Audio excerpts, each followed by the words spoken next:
All right, you guys, we're here doing the data statistics and probability portion of the GED playlist. So these are on tables and pictographs. So we're going to take a look at this table and we're going to get some information for these two questions to see. Feel free to pause this and see if you want to try this out yourself and check your answers. So we have the 3-year-old children program for the school readiness, and this is a chart with 2004 and 2010 percentages of pieces that the students are allowed to or capable of being able to do. We're asked if 100 children were surveyed for each year, which is a category that shows the least percent of increase. So we're not just comparing from one year to another, because obviously they're different students, but we're looking at the percent change of each of these amounts. So for right now, we're not going to worry about the category itself. We're just going to focus on the two numbers. So we do want to focus on what originally was the number for 2004 versus what the change was from that to 2010. So what we're going to be doing is a simple subtraction. We take the current year and we're going to subtract the previous year that we did this, and then we're going to divide it by the previous year.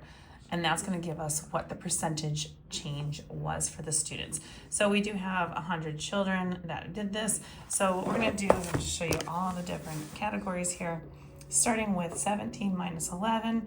That's a change of 6%, but it was originally 11%. So we're going to do 6 divided by 11, and we're going to get 0.54, and then repeating. And then I just multiplied it here by 100. So you have about 55% here for this one.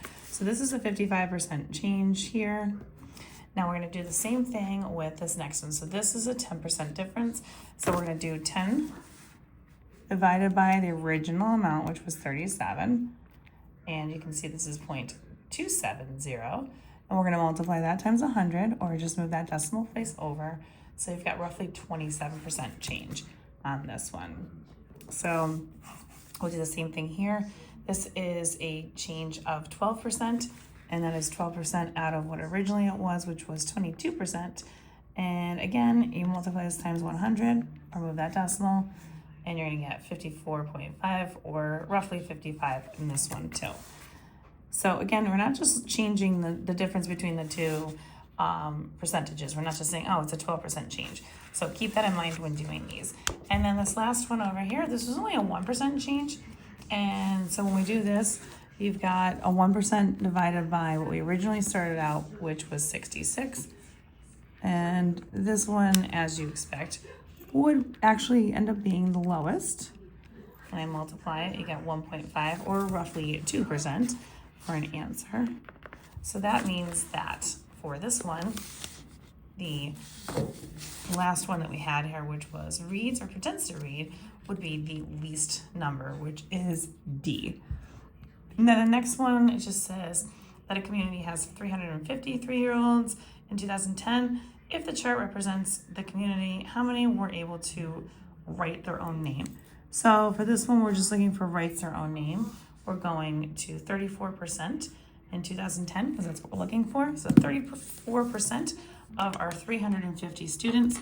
So we're going to do 350 times 34%, or 0.34, and we get 119 students. And that would mean that the choice would be C. If you want more questions like this, find them on my YouTube, Instagram, and TikTok at U1 Algebra. All of these are located in the GED playlist. Don't forget to like, share, follow me for more, and let me know if you pass.